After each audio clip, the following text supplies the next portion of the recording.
जी पुत्र, कल हमने प्रोटीन कंप्लीट कर लिया था। ठीक है, आज हम नेक्स्ट टॉपिक करेंगे। उससे पहले प्रोटीन की एक बार रिवीजन कर लेते हैं। अच्छा, प्रोटीन्स बेटा हमने पढ़ा था, these are also known as polypeptides. क्या बोला जाता है इनको? और पॉलीपेप्टाइड्स बोला जाता है। प्रोटीन्स कभी भी होमोपॉलीमर्स नहीं होते हैं। हमने पढ़ा प्रोटीन्स हमेशा कैसे होंगे बेटा? हेट्रोपॉलीमर्स। क्या होंगे? हेट्रोपॉलीमर्स। ठीक है। अब प्रोटीन्स किसके बने होते हैं? प्रोटीन्स बने होते हैं बेटा ऑफ एमिनो एसिड्स। किसके बेटा? Amino acids. There are 20 different type of amino acids जो आगे क्या बनाएंगे? प्रोटीन्स बनाएंगे। मतलब सारे के सारे प्रोटीन्स सिर्फ उन 20 एमिनो एसिड से ही बने होंगे। ठीक है। उसके बाद जो आपको क्वेश्चन पूछा जाता है अबाउट द प्रोटीन्स बेटा, very important, that is collagen protein. Collagen protein is the most abundant protein in the animals. हमारी बॉडी के अंदर भी सबसे ज्यादा पाया जाने वाला प्रोटीन कौन सा है? Collagen proteins.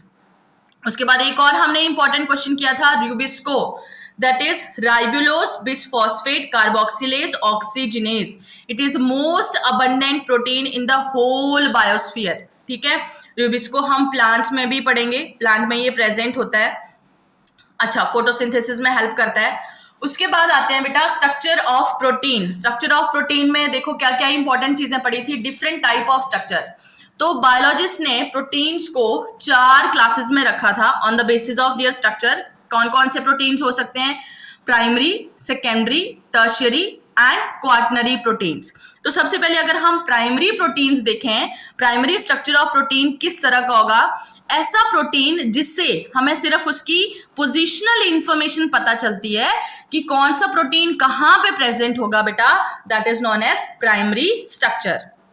जैसे एक सीधी चेन ले लो प्रोटीन की। ठीक है, इस तरह से एक सीधी चेन बनी हुई थी, ये वाली एक सीधी चेन बनी हुई थी। ये सीधी चेन में ये सारे क्या है? These are the amino acids. बीच में पेप्टाइड बॉन्ड आर प्रेजेंट। ठीक है, इस तरफ से ये फर्स्ट अमीनो एसिड होगा और ये कौन सा होगा? Last amino acid. तो ये वाली साइड जो लेफ्ट साइड पे अमीनो एसिड रह गया, उसका यहाँ पे कौन सा ग्रुप आएगा? NH। मतलब ये क्या होगा? N terminal. और इस तरफ कौन सा आएगा बेटा? COO मतलब CO। तो यहाँ पे ये कौन सा टर्मिनल होगा? CO terminal. कौन सा टर्मिनल? CO terminal. ठीक है, तो this is the primary structure. उसके बाद सेकेंडरी स्ट्रक्चर। सेकेंडरी स्ट्रक्चर में हमने पढ़ा कि प्रोटीन्स अपने आप को स्टेबलाइज करने के लिए और अपने अंदर बॉन्ड बना लेते हैं।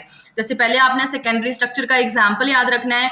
इसमें हम पढ़ते हैं alpha helix and beta pleated sheets. क्या क्या बेटा? Alpha helix and beta pleated sheets.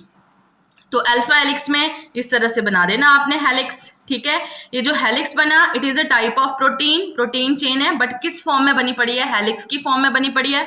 तो इसमें भी इस हेलिक्स को मेंटेन करने के लिए यहाँ पे बीच में और भी बॉन्डिंग बन रही थी। किस किस के बीच में?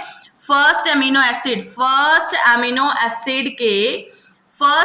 एसिड के NH ग्रुप के बीच में और फोर्थ अमीनो एसिड के CO के बीच में बॉन्डिंग बन रही थी। कौन सा बॉन्ड बन रहा था? हाइड्रोजन बॉन्ड बन रहा था।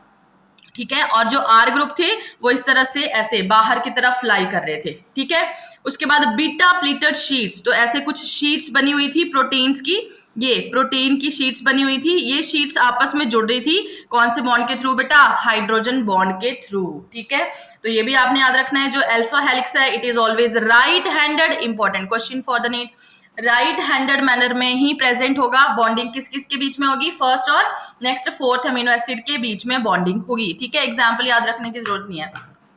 उसके बाद बीटा प्लीटेड शीट, ये भी आपने सिर्फ डायग्राम याद रखनी है। बीटा प्लीटेड शीट इस तरह की बनेगी। ठीक है, उसके बाद हमने किया था टर्शियरी स्ट्रक्चर।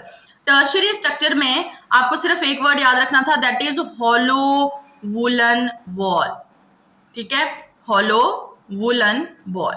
ठीक है, इस तरह से एक हॉलो वुलन बॉल है। ठीक है, इसमें हमने सोच लिया कि ये सारे क्या है?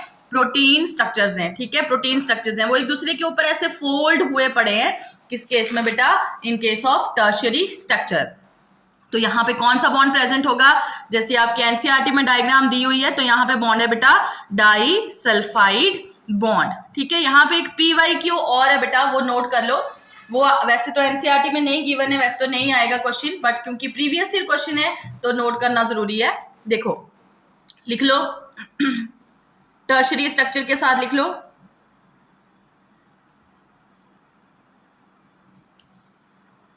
Least common bond in the tertiary structure of the protein is ester bond. Ester bond मतलब सबसे कम बॉन्ड कौन सा हो सकता है? एस्टर बॉन्ड हो सकता है। Least common bond in the tertiary structure is ester bond. उसके बाद हमने पढ़ा था quaternary structure. Quaternary structure is made up of more than one polypeptide या फिर more than one sub unit, जिसमें हम हीमोग्लोबिन का एग्जांपल ले रहे थे। तो haemoglobin is made up of 4 sub units, ठीक है, जिसमें 2 सब यूनिट्स कौन सी होंगी? अल्फा सब यूनिट, और 2 सब यूनिट कौन सी होंगी? बीटा सब यूनिट। तो अल्फा सब यूनिट उसमें कितने अमीनो एसिड थे? 141 अमीनो एसिड, और बीटा सब यूनिट उसमें कितने अमीनो एसिड्स थे? 146 अमीनो एसिड्स आर देयर, ठीक है। तो ये कुछ इंपॉर्टेंट चीजें कल हमने करी थी बेटा। उसके बाद इंपॉर्टेंट पॉइंट डिस्कस कर रहे थे हम, वहीं पे आ जाओ वापिस, शाबाश।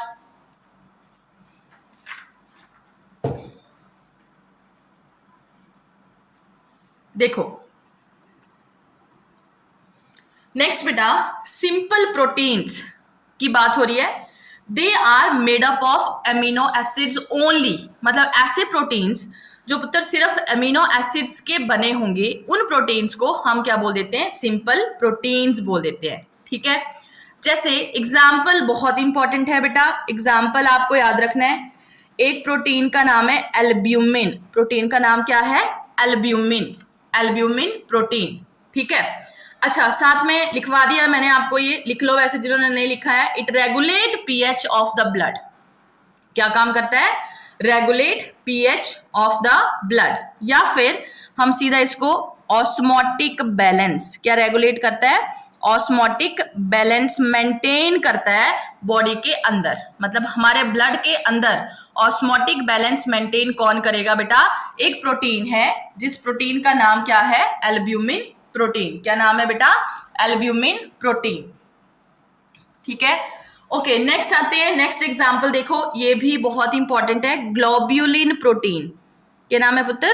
ग्लोब्यूलिन प्रोटीन, ठीक है। ये भी मैंने आपको समझाया था। ग्लोब्यूलिन प्रोटीन के साथ बेटा आप लिख लो डिफेंस मैकेनिज्म।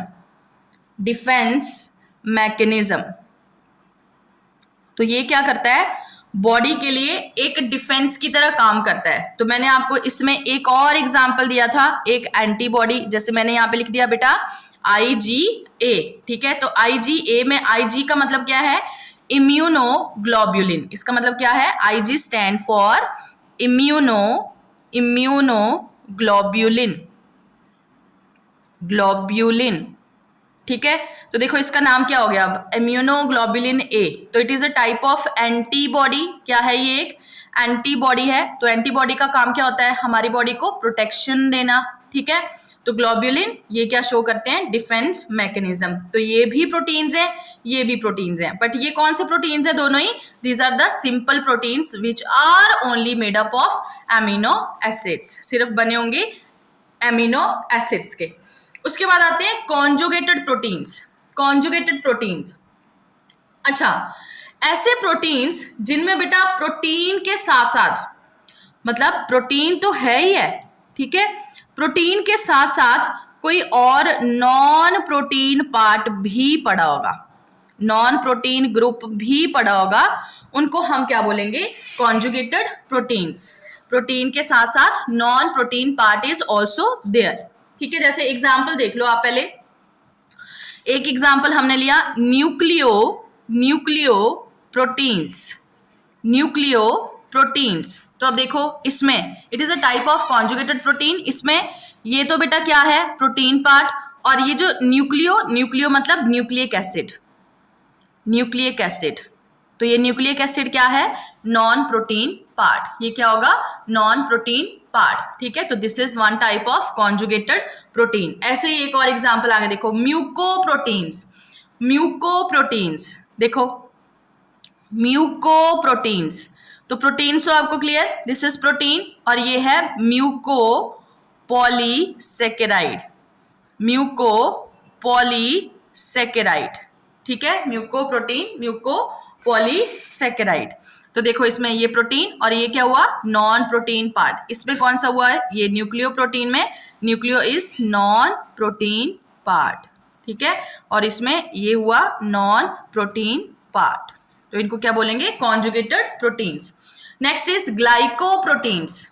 ग्लाइकोप्रोटीन्स में प्रोटीन तो है ही है, उसके साथ साथ ग्लाइको मतलब कार्बोहाइड्रेट्स, ये क्या होंगे, कार्बोहाइड्रेट्स, ठीक है, क्लियर बेटा।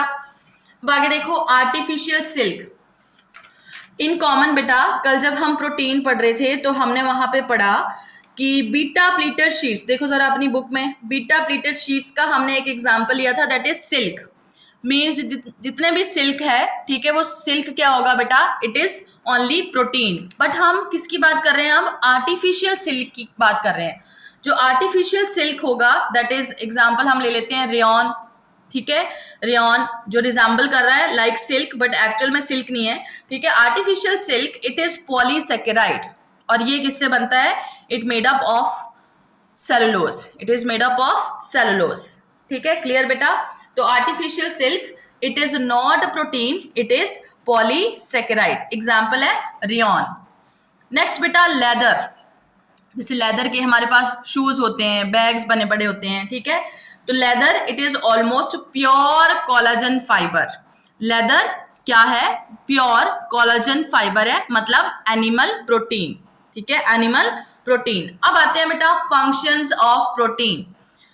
देखो पहला फंक्शन स्ट्रक्चरल प्रोटीन्स। कुछ ऐसे प्रोटीन्स हैं जो कुछ पर्टिकुलर स्ट्रक्चर्स बनाने में यूज होते हैं। जैसे हमने अभी पढ़ लिया कोलाजन प्रोटीन, बेटा ये प्रीवियस ईयर क्वेश्चन है, 2020 में ये क्वेश्चन आ चुका है, ठीक है।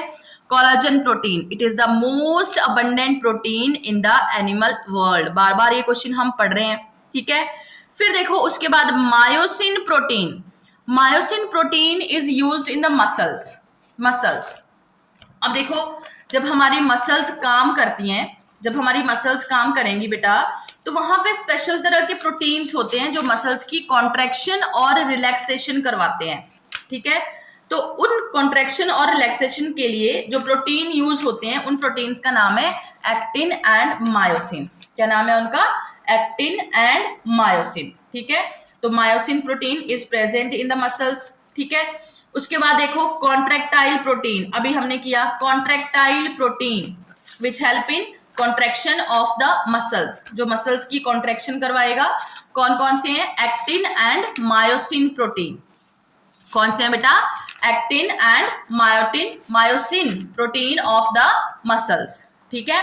देन माइक्रोटिब्यूल्स ये हम पढ़ चुके हैं साइटोस्केलेटन में। Microtubules are made up of, याद है ना बेटा, इस तरह से हमने माइक्रोटिब्यूल्स बनाए थे, दीज आर द माइक्रोटिब्यूल्स, ठीक है। और उनके बीच में इस तरह से हमने छोटे छोटे प्रोटीन्स बनाए थे। इन प्रोटीन्स का नाम क्या था, ट्यूबुलिन प्रोटीन। क्या नाम था पुत्र, ट्यूबुलिन प्रोटीन। और ये ट्यूबुलिन प्रोटीन कैसे थे, दो तरह के थे, alpha tubulin and beta tubulin. तो microtubules they are also made up of proteins. Proteins कौन कौन से हैं, alpha tubulin protein and beta tubulin protein. Fourth point is very important, exam में आपको पूछ सकते हैं, ठीक है। Proteins also act as hormone, ठीक है। प्रोटीन हार्मोन की तरह भी काम करते हैं, सम ऑफ द प्रोटीन, ठीक है। इंपॉर्टेंट पॉइंट है बेटा, एज हार्मोन, ठीक है। अब आपको यहां पे इसके एग्जाम्पल याद रखने की जरूरत नहीं है, आपने सिर्फ कितना याद रखना है कि प्रोटीन एज अ हार्मोन भी यूज होते हैं। अच्छा देख लो अब एग्जाम्पल क्या क्या दिए हैं आपकी बुक्स में। First example is TSH। TSH मतलब थायराइड स्टिमुलेटिंग हार्मोन, लिख लो, थायराइड स्टिमुलेटिंग हार्मोन, ठीक है। तो ये क्या करता है, थायराइड ग्लैंड की ग्रोथ और एक्टिविटी को कंट्रोल करता है, ठीक है। दूसरा हार्मोन है बेटा FSH। FSH मतलब follicle stimulating hormone. Follicle stimulating hormone दोनों के लिए चाहिए, मेल में भी और फीमेल में भी चाहिए। Then next is LTH। LTH ये भी लिख लो, ल्यूटोट्रोपिक, मैं लिख देती हूँ spelling, luteotropic hormone, luteotropic hormone, या फिर इसको हम बोलते हैं prolactin. This is also known as prolactin, luteotropic hormone and prolactin. Fifth point is again very important बेटा, ये भी आपको क्वेश्चन पूछा जा सकता है, इम्यूनोग्लोब्युलिन्स। इम्यूनोग्लोब्युलिन्स के साथ यहाँ पे बेटा पहले तो लिख लो IG, आई कैपिटल लिखना है, G स्मॉल लिखना है, इम्यूनोग्लोब्युलिन्स। अब देखो इम्यूनोग्लोब्युलिन्स क्या हैं, these are the antibodies, they act as antibodies, हमारी बॉडी को प्रोटेक्शन जो देती हैं एंटीबॉडीज, वो एक्चुअल में किसकी बनी होती हैं बेटा, they are made up of globulin protein, किसकी बनी होती हैं, ग्लोब्युलिन प्रोटीन। ठीक है, आगे prothrombin and fibrinogen, these are the proteins present in plasma, हमारे ब्लड में प्लाज्मा के अंदर ये प्रेजेंट होते हैं, प्रोथ्रोम्बिन एंड फाइब्रिनोजन। तो दोनों के साथ लिख लो बेटा plasma protein, plasma protein. And इनका काम क्या होता है, they help in blood clotting, blood का क्लॉट बनने में ये हेल्प करते हैं। जैसे देखो एग्जाम्पल सुनो, जैसे मान लो सॉरी अगर हमारी फिंगर पे छोटा सा कोई कट लग रहा है तो ब्लड आना शुरू हो जाता है। ठीक है, फिर हम क्या देखते हैं बेटा कि कुछ ही सेकंड के बाद, ठीक है 40 या 50 सेकंड्स के अराउंड वो जो ब्लड है वो जम जाता है, और जैसे ही ब्लड जमता है ना, ठीक है, ब्लड फ्लो होना बंद हो जाता है। ठीक है, जमने के बाद ब्लड फ्लो होना बंद हो जाता है, ठीक है, बहना बंद हो जाता है खून। वो किस वजह से, क्योंकि यहाँ पे जैसे ही वो रप्चर हुए ब्लड वेसल्स, वहां से कुछ प्रोटीन सिक्रेट हुए, उन प्रोटीन का नाम है प्रोथ्रोम्बिन एंड फाइब्रिनोजन। तो ये प्रोथ्रोम्बिन और फाइब्रिनोजन प्रोटीन जो हैं, ये उस ब्लड का क्लॉट बना देते हैं। ठीक है, क्या करेंगे, क्लॉट बनाएंगे। अगर देखो अब ये हमारे ब्लड के अंदर नहीं प्रेजेंट होंगे, प्लाज्मा के अंदर नहीं प्रेजेंट होंगे, तो अगर किसी तरह का कोई कट लग रहा है तो वो ब्लड कॉन्टिन्यूअसली फ्लो करता रहेगा, उसका क्लॉट नहीं बनेगा। क्लॉट बना, उसकी वजह से ब्लड फ्लो रुक गया। ठीक है, क्लियर बेटा। आगे नेक्स्ट आते हैं रोडोप्सिन एंड आइडोप्सिन, ये आपने छोटी क्लासेस में भी पढ़े हैं बेटा। These are the visual pigments. ठीक है, विजुअल पिगमेंट, हमारी आईज में जो प्रोटीन्स प्रेजेंट होते हैं जो हमें देखने में हेल्प करते हैं, वो कौन कौन से हैं, rhodopsin and iodopsin in the rods and cones. अच्छा नेक्स्ट बेटा, हीमोग्लोबिन ट्रांसपोर्ट ऑक्सीजन। देखो हीमोग्लोबिन, फिर से आ गया ग्लोबिन वर्ड, हीमोग्लोबिन। हीमोग्लोबिन में हमने पढ़ लिया इस तरह का स्ट्रक्चर है, क्वाटर्नरी स्ट्रक्चर। ठीक है, तो जो हीमोग्लोबिन प्रोटीन है वो क्या करता है, हमारी ब्लड में ऑक्सीजन ट्रांसपोर्ट करने का काम करता है। इसके अलावा myoglobin protein which is tertiary structure of the protein, कैसा है, tertiary structure of the protein, इसका काम होता है ऑक्सीजन को स्टोर करना। क्या करता है ये, ऑक्सीजन को स्टोर करेगा। ठीक है, ninth point is also very important, carrier proteins in the membrane. Carrier proteins, देखो हमने पढ़ा था सेल मेम्ब्रेन इस तरह से बनी होगी, फॉस्फोलिपिड बाइलेयर। ठीक है, फॉस्फोलिपिड बाइलेयर, और इस फॉस्फोलिपिड बाइलेयर में बेटा इस तरह से प्रोटीन्स पड़े होंगे। ये मैंने प्रोटीन बना दिया, और इस प्रोटीन को हमने क्या बोला था, tunnel protein. These are tunnel protein.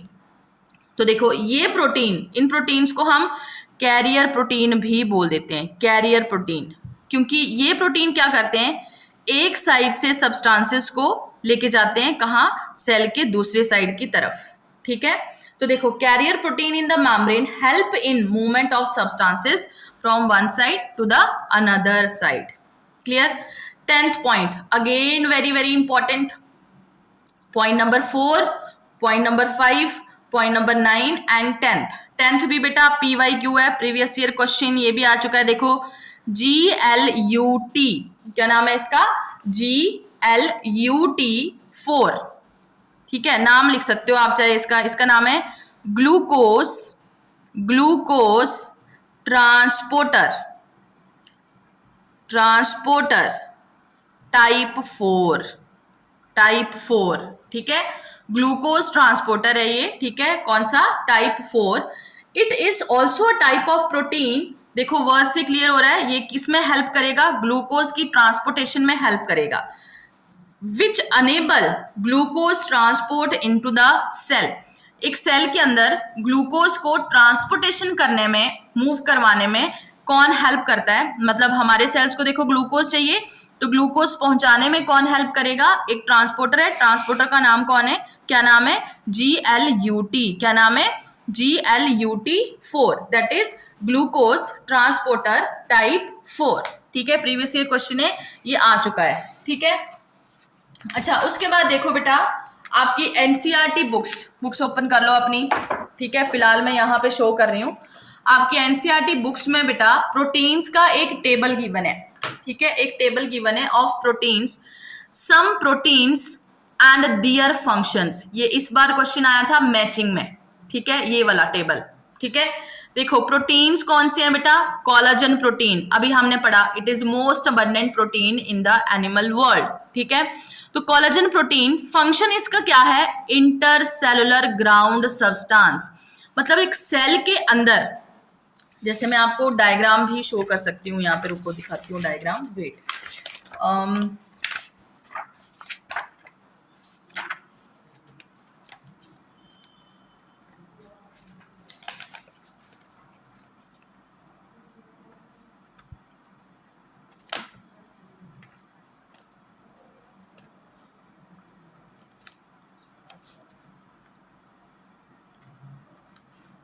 अच्छा इसमें नहीं है, इसमें वेट,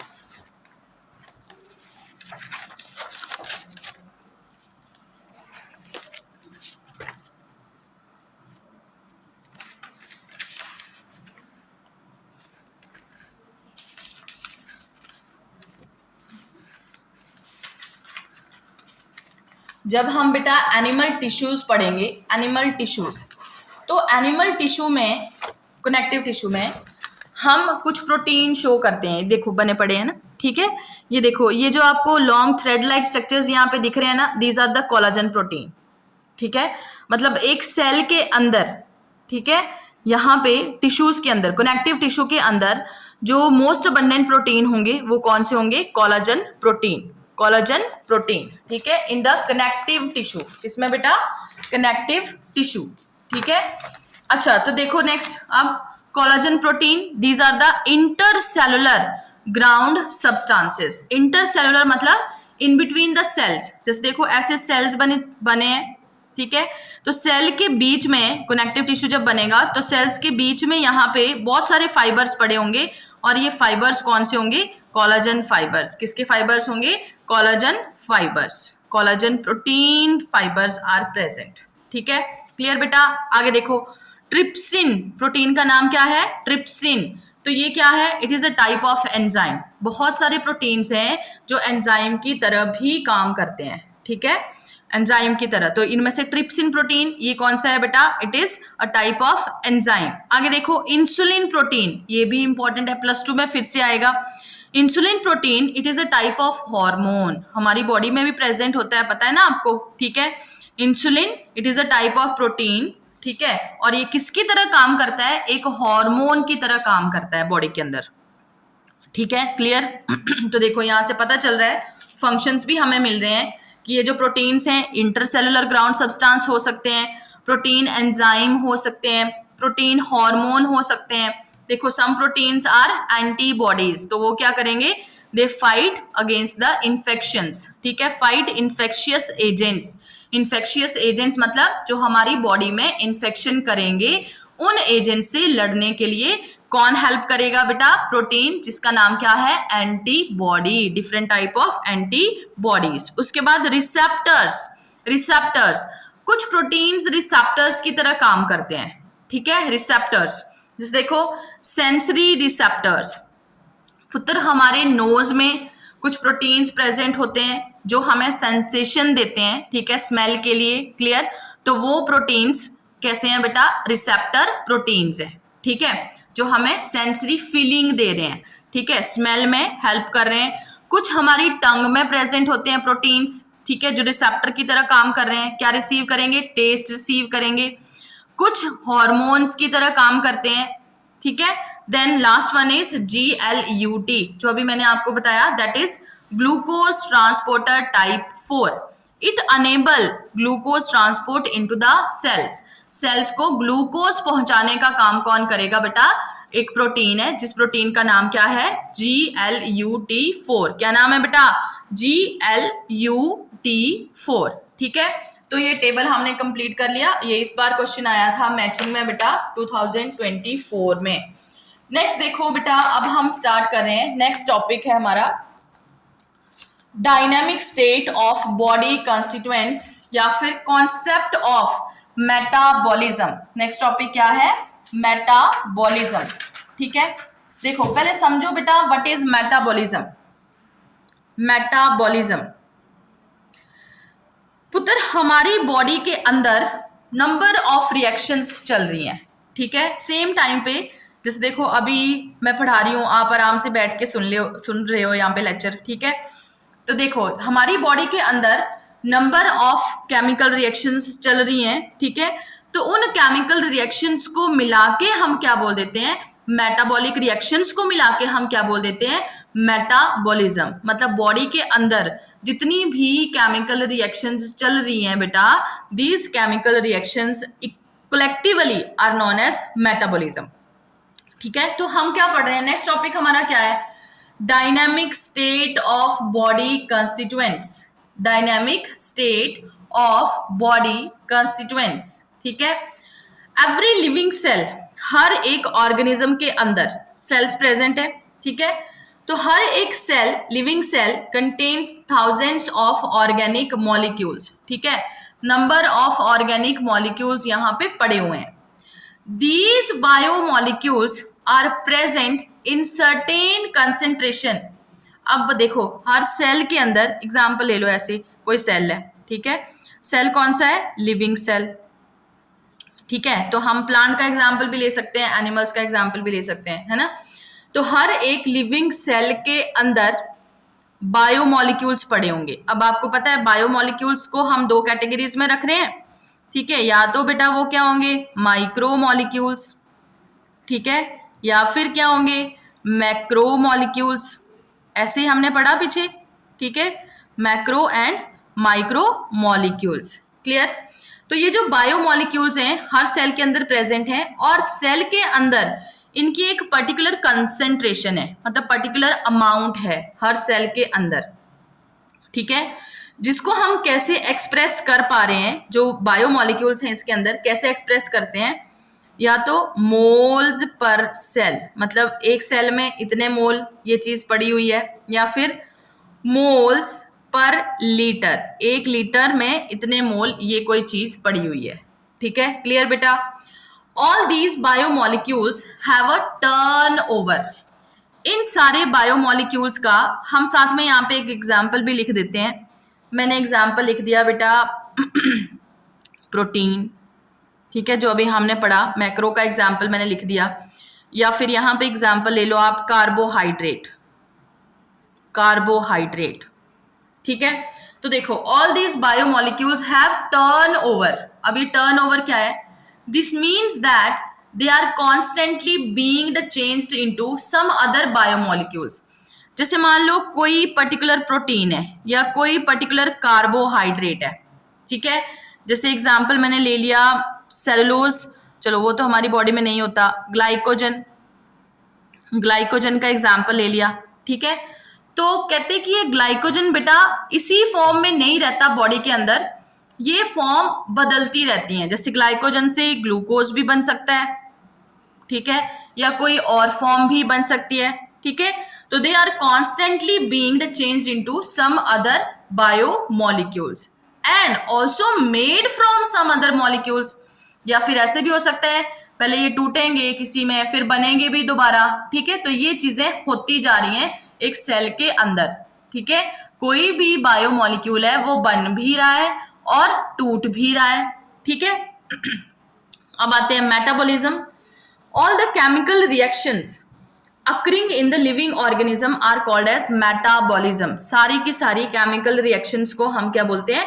मेटाबॉलिज्म बोल देते हैं, बॉडी के अंदर जो चल रही हैं। ठीक है, लिविंग ऑर्गेनिज्म के अंदर।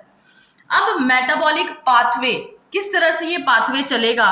ठीक है, जब ये मेटाबॉलिज्म होगा तो ये पाथवे कैसे होगा?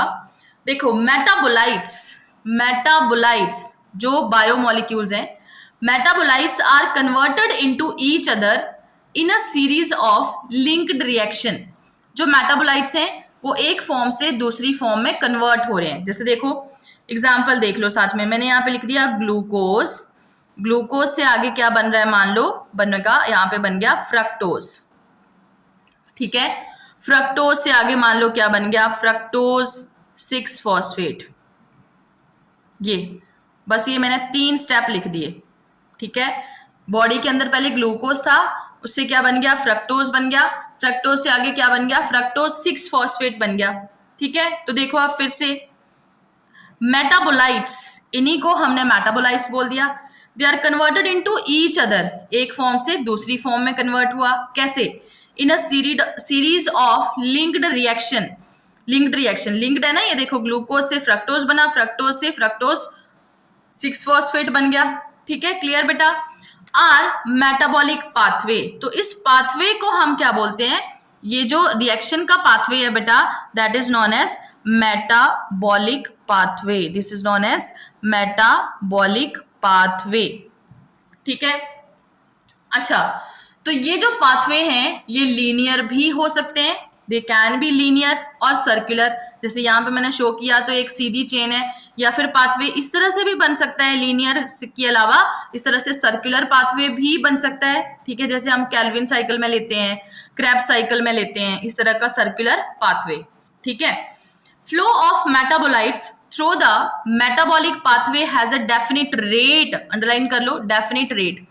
अब देखो ये जो डिफरेंट मेटाबोलाइट्स यहाँ पे एक दूसरे की फॉर्म में कन्वर्ट हो रहे हैं बेटा, इनका एक डेफिनिट रेट है, मतलब ऐसा नहीं है कि अगर रिएक्शन चल रही है तो सारी रिएक्शंस बहुत फास्ट होंगी, नहीं, कुछ रिएक्शंस बहुत स्लो होती हैं, कुछ रिएक्शंस बहुत फास्ट होती हैं, एंड अ पर्टिकुलर डायरेक्शन, और एक पर्टिकुलर डायरेक्शन में ही होगी। जैसे देखो ग्लूकोज से फ्रक्टोज ही बनेगा, ऐसा नहीं है कि ग्लूकोज से कोई और चीज भी बन गई, ठीक है, और कहीं और चला गया, नहीं, यहाँ पे ऐसा नहीं होगा, जैसे इसके थ्रू अगर हम शो करें सिर्फ तो, ठीक है। तो it has a definite rate and direction. This metabolic flow is called the dynamic state of body constituents.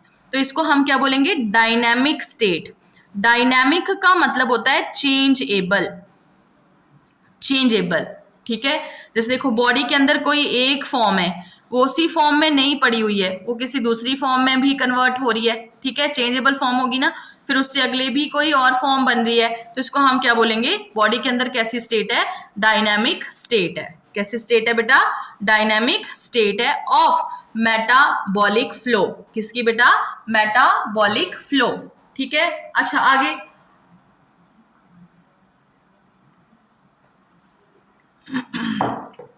Next देखो, every chemical reaction of metabolic pathway is a catalysed reaction. अब देखो हर एक केमिकल रिएक्शन, यही वाला example फिर से उठाओ, हम पढ़ रहे थे ग्लूकोज, ग्लूकोज से आगे क्या बना, ग्लूकोज, ये मैंने बना दिया फ्रक्टोज, ठीक है।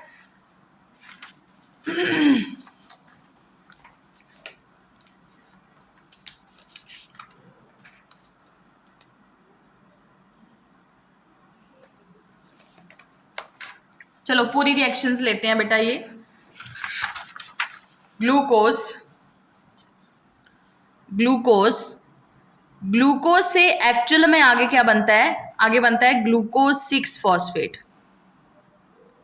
ग्लूकोज 6 फॉस्फेट, ठीक है। ये हम एक पर्टिकुलर रिएक्शन पढ़ रहे हैं अब, ठीक है, आगे भी आपको काम आएगा। ग्लूकोज से ग्लूकोज 6 फॉस्फेट, ग्लूकोज 6 फॉस्फेट से आगे बनेगा fructose, fructose 6 phosphate, fructose 6 phosphate, ठीक है। तो देखो ये मैंने 3 स्टेप यहाँ पे पर्टिकुलर लिख दिए। एक रिएक्शन है बेटा ये एक पर्टिकुलर, उसका नाम है ग्लाइकोलिसिस, ठीक है। ग्लाइकोलिसिस के फर्स्ट 3 स्टेप मैंने लिखे, ठीक है। अब देखो, अब समझो अच्छी तरह से, तो it is a dynamic state, ठीक है। Every chemical reaction of metabolic pathway is catalysed, catalysed के साथ लिख लो बेटा, विद एंजाइम। तो देखो जब भी कोई केमिकल रिएक्शन हो रही है वो एंजाइम के बिना नहीं होगी, ठीक है। मतलब यहाँ पे जब ग्लूकोज से ग्लूकोज 6 फॉस्फेट बन रहा है तो एक पर्टिकुलर एंजाइम लगेगा, ठीक है। एंजाइम का नाम मैंने यहाँ पे लिख दिया बेटा, हेक्सोकाइनेज। एंजाइम का नाम क्या है, हेक्सोकाइनेज। तो when there is formation of glucose 6 phosphate किससे बन रहा है बेटा? ग्लूकोज से बन रहा है। ग्लूकोज से क्या बना? ग्लूकोज 6 फॉस्फेट बना बेटा। तो एक एंजाइम वहां पे यूज हो रहा है और एंजाइम का नाम क्या है? हेक्सोकाइनेज। ये आपको आगे भी काम आएगा, बहुत इंपॉर्टेंट है हेक्सोकाइनेज। तो कहते हैं हर एक केमिकल रिएक्शन कैसी है मेटाबॉलिक पाथवे की? It is catalyse reaction. मतलब उस रिएक्शन में क्या लग रहा है? एंजाइम लग रहा है। There is no uncatalysed metabolic conversion in the living system. Living system के अंदर ऐसी कोई रिएक्शन नहीं है बेटा जिसके लिए एंजाइम नहीं लगेगा। ठीक है, क्लियर? आगे आओ। Metabolic basis for the living, ये तो हमने इन जनरल पढ़ लिया। What is metabolism? ठीक है, अब देखो ये जो मेटाबॉलिक पाथवे है उसका बेसिस क्या है, जो मेटाबॉलिज्म चल रहा है फॉर द लिविंग ऑर्गेनिज्म। ठीक है, तो देखो मेटाबॉलिज्म में बेटा दो तरह की रिएक्शंस आती हैं। ठीक है, या दो तरह के पाथवे आते हैं, एनाबॉलिक पाथवे, एनाबॉलिक पाथवे, ठीक है, and catabolic pathway. Anabolic pathway and catabolic pathway. ठीक है, अब देखो ये कौन से पाथवे हैं? एनाबॉलिक पाथवे को हम बायोसिंथेटिक भी बोल देते हैं। Biosynthetic pathway. बायोसिंथेटिक का मतलब हुआ कि यहाँ पे कोई चीज बन रही है। ठीक है, एनाबॉलिक पाथवे में कोई चीज बनेगी, बायोसिंथेटिक। ठीक है, synthesis of something. If in a metabolic pathway more complex structure is formed from a simple structure। ठीक है, एग्जाम्पल ले लो सीधा कि एसिटिक एसिड है, एसिटिक एसिड, ठीक है, वो आगे क्या बना रहा है? कंप्लेक्स स्ट्रक्चर बना रहा है। क्या बना रहा है बेटा? कोलेस्ट्रॉल बना रहा है। कोलेस्ट्रॉल बना रहा है। कहाँ पे बनता है कोलेस्ट्रॉल? हमें पता है ये बनेगा हमारे लीवर के अंदर। ठीक है, तो एसिटिक एसिड ये क्या बना रहा है? कोलेस्ट्रॉल बनाएगा। ठीक है, कहाँ? In the liver. तो देखो सिंपलर फॉर्म से आगे क्या बन रहा है? कंप्लेक्स फॉर्म बन रही है in the liver. Simpler form से क्या बनेगी? कंप्लेक्स फॉर्म बनेगी। ठीक है, अब देखो कोई चीज सिंथेसाइज हो रही है तो इसको हम क्या बोलेंगे? बायोसिंथेटिक या फिर एनाबॉलिक पाथवे। तो if in a metabolic pathway more complex structure is formed from a simple structure, this is called as anabolic pathway। Example, acetic acid से there is formation of cholesterol in the liver। ठीक है, next आते हैं catabolic pathway. अब ये कैसा pathway है? ये ऐसी रिएक्शन, ऐसा मेटाबॉलिक पाथवे जिसमें simple structure from a complex structure. Example ले लो। ठीक है, ग्लूकोज। ठीक है, ग्लूकोज, ये एग्जाम्पल आपको जरूर याद रखना है क्योंकि कभी कभी आप मान के चलते हो कि glucose is very simple structure. No, glucose से और सिंपलर फॉर्म बन सकती हैं। ठीक है, तो ग्लूकोज यहाँ पे कंसिडर किया हुआ है as a complex structure.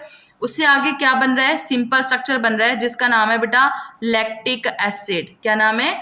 Lactic acid. और कहाँ पे बन रहा है? इन द स्केलेटल मसल्स, हमारी मसल्स में। ठीक है, जैसे देखो जब हम एक्सरसाइज करते हैं तो हम ज़्यादा से ज़्यादा ऑक्सीजन यूज़ कर रहे हैं, तो हमारी बॉडी को एनर्जी चाहिए। ठीक है, वो ऑक्सीजन क्या कर रही है? वो ग्लूकोज के साथ कंबाइन होके ग्लूकोज को तोड़ रही है। ठीक है, क्या रिलीज हो रहा है? कार्बन डाइऑक्साइड एंड वाटर, और साथ में एनर्जी भी रिलीज हो रही है। तो उस टाइम पे क्या होगा? जब हम ज़्यादा ऑक्सीजन यूज़ कर लेंगे बेटा, ठीक है, तो एक टाइम ऐसा आएगा कि हम थक जाएंगे और ज़्यादा एक्सरसाइज हमसे नहीं हो पाएगी। उस टाइम पे हमारी बॉडी के अंदर ऑक्सीजन की कमी हो जाती है और ये ग्लूकोज क्या करता है? ये जो ग्लूकोज है, ठीक है, ये किस फॉर्म में कन्वर्ट हो जाता है? लैक्टिक एसिड फॉर्म में कन्वर्ट हो जाता है, जिसको हम बोलते हैं एनएरोबिक रेस्पिरेशन। ठीक है, क्या बोलते हैं? Anaerobic respiration in the absence of oxygen. ठीक है, तो जब एनएरोबिक रेस्पिरेशन होगी लैक्टिक एसिड बनेगा और वो लैक्टिक एसिड हमारी मसल्स में अकामुलेट होना शुरू हो जाएगा, इकट्ठा होना शुरू हो जाएगा। तो जैसे जैसे मसल्स में लैक्टिक एसिड अकामुलेट होना शुरू हो जाता है, हम थक जाते हैं। ये जो फैटीग हमारी बॉडी के अंदर आ जाता है, फैटीग मतलब थक जाना। ठीक है, जैसे ज़्यादा रनिंग जब चल रही है तो एकदम से फिर रनिंग करते करते एक स्टेज ऐसी आएगी कि नहीं भाई अब हम थक गए, अब हम नहीं भाग सकते हैं। तो उस टाइम पे बॉडी की मसल्स में क्या अकामुलेट हुआ पड़ा है? लैक्टिक एसिड अकामुलेट हो गया है, जिसकी वजह से हमें क्या हुआ? फैटीग हुआ। ठीक है, तो it is a type of anaerobic reaction, anaerobic respiration है ये। ठीक है। तो एनारोबिक रेस्पिरेशन में क्या हो रहा है, ग्लूकोज से क्या बन रहा है, लैक्टिक एसिड बन रहा है in the skeletal muscles. Clear बेटा, ठीक है। तो this is the complex structure, ठीक है, कम्प्लेक्स स्ट्रक्चर। और कम्प्लेक्स से आगे क्या बन रहा है, मोर सिंपलर फॉर्म बन रही है, सिंपल फॉर्म। ठीक है, इस पाथवे को क्या बोल दिया, कैटाबॉलिक पाथवे, क्योंकि इस पाथवे में एनर्जी रिलीज हुई।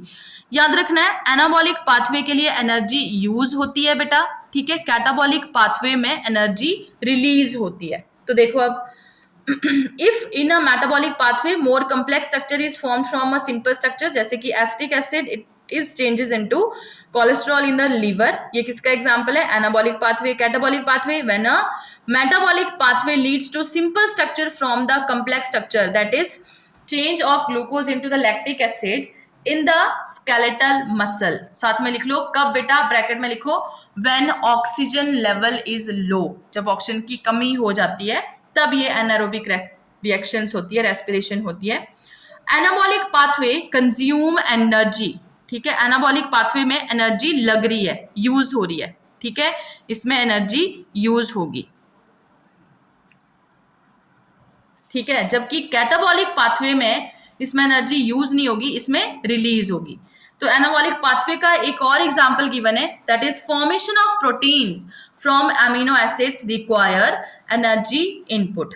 जब प्रोटीन्स बनेंगे अमीनो एसिड से तो उसमें भी क्या लगेगा, एनर्जी लगेगी, ठीक है। उसके बाद कैटाबॉलिक रिएक्शन में release of energy, for example when glucose break up into lactic acid in the skeletal muscles, energy is liberated, ठीक है, एनर्जी रिलीज हो रही है, ठीक है। This metabolic pathway is called as glycolysis, और इसको भी हम क्या बोलते हैं बेटा, ये वाला जो पाथवे है इसको भी हम क्या बोलते हैं, this is also known as glycolysis, मतलब ब्रेक डाउन ऑफ ग्लूकोज। क्या बोलेंगे इसको, ब्रेक डाउन ऑफ ग्लूकोज, ठीक है। अब देखो ग्लूकोज कार्बन डाइऑक्साइड और वाटर में भी टूट सकता है और ग्लूकोज इसकी फॉर्म में भी टूट सकता है, मतलब लैक्टिक एसिड भी बना सकता है। तो इसको हम क्या बोल रहे हैं, ग्लाइकोलिसिस, मतलब ब्रेक डाउन ऑफ ग्लूकोज, ठीक है। तो it occurs in, important, encircle करो, 10 मेटाबॉलिक रिएक्शंस। जब ग्लाइकोलिसिस होती हैं तो ग्लाइकोलिसिस पाथवे की टोटल कितनी, 10 मेटाबॉलिक रिएक्शंस हैं, ठीक है। ये भी बेटा इंपॉर्टेंट क्वेश्चन है, आपको एग्जाम में पूछा जाता है, ग्लाइकोलिसिस हैविंग 10 मेटाबॉलिक रिएक्शंस। आगे, energy liberated during the degradation, degradation मतलब break down, is stored in the form of chemical bond. हमने बोला एनर्जी रिलीज हुई, ठीक है, जैसे यहाँ पे देखो ग्लूकोज से जब लैक्टिक एसिड बना तो वो एनर्जी रिलीज हुई यहाँ पे, ठीक है। अब आपको क्या लगता है बेटा, एनर्जी किस फॉर्म में रिलीज हो रही है, ऐसे हवा थोड़ी ना है कि उड़ के चली गई, तो वो एनर्जी कुछ पर्टिकुलर बॉन्ड की फॉर्म में इकट्ठी होती रहती है। एनर्जी जो रिलीज होगी ना, जो बनेगी वहां पे, वो केमिकल बॉन्ड की फॉर्म में इकट्ठी होती रहती है और उसका नाम क्या है बेटा, एटीपी। तो केमिकल बॉन्ड के साथ लिख लो एटीपी, मतलब जब ग्लूकोज से लैक्टिक एसिड बना बेटा, जो एनर्जी थी वो किस फॉर्म में इकट्ठी होगी, क्या बन गई एनर्जी, वो क्या थी, एटीपी। एनर्जी किस फॉर्म में स्टोर होगी, इन द फॉर्म ऑफ एटीपी, मतलब इकट्ठी हुई एनर्जी बॉन्ड की फॉर्म में आ गई, ठीक है। अच्छा, when needed this bond energy is used for biosynthetic, और जब जरूरत पड़ेगी, जब इस एनर्जी की जरूरत पड़ेगी तो इसको हम यूज भी कर सकते हैं फॉर बायोसिंथेसिस, मतलब कोई चीज बनाने के लिए, ऑस्मोटिक एंड मैकेनिकल वर्क, कोई काम करने के लिए performed by the body. Most important form of energy currency in the living system is bond energy in, underline करो, एडिनोसिन ट्राइफॉस्फेट, जो हमने यहाँ पे लिखा एटीपी। एटीपी क्या है, एडिनोसिन ट्राइफॉस्फेट, ठीक है। जैसे देखो अभी मैं आपको यहाँ पे शो कर रही हूँ, एडिनोसिन एडीपी मैंने शो कर दिया, एडीपी, और यहाँ पे ये लगा दिया मैंने पी, ठीक है। मतलब ये क्या है, एडिनोसिन डाइफॉस्फेट, उसके साथ क्या जोड़ दिया, एक और फॉस्फेट जोड़ दिया। तो ये जो आप बॉन्ड देख रहे हो ना बेटा, this is high energy bond, high energy bond. ये जो एनर्जी है ये इस बॉन्ड की फॉर्म में यहाँ पे इकट्ठी हो रही है, हाई एनर्जी बॉन्ड, ठीक है, ये बना बॉन्ड। तो जब जरूरत पड़ेगी ये बॉन्ड फिर से टूटेगा और एनर्जी यूटिलाइज हो सकती है, ठीक है। अच्छा, आगे देखो, the living state, in a living organism biomolecules are present in the fixed concentration, ठीक है, फिक्स्ड कंसेंट्रेशन में ये बायोमोलिक्यूल्स प्रेजेंट होंगे लिविंग ऑर्गेनिज्म के अंदर, ठीक है, क्लियर बेटा। फॉर एग्जाम्पल ब्लड कंसेंट्रेशन, अब यहाँ पे आपको ये याद रखनी है, blood concentration of glucose in a normal healthy individual is कितनी आएगी, 4.2 मिलीमोल पर लीटर टू 6.1 मिलीमोल पर लीटर, ठीक है। अगर किसी की बुक में वैल्यू अलग है तो ये वैल्यू आपने लिखनी है बेटा, 4.2 मिलीमोल पर लीटर टू 6.1 मिलीमोल पर लीटर, ठीक है। किसकी कंसेंट्रेशन है, ब्लड कंसेंट्रेशन ऑफ ग्लूकोज, मतलब ब्लड के अंदर ग्लूकोज की कंसेंट्रेशन इतनी होगी एक हेल्दी इंडिविजुअल में, ठीक है। While concentration of hormone is in, ये भी एनसर्कल करो, नैनोग्राम पर एमएल, नैनोग्राम पर एमएल, ठीक है। वैल्यू नहीं गिवन है, आपको इतना याद रखना है कि हार्मोन को हम कैसे नापेंगे, इन नैनोग्राम,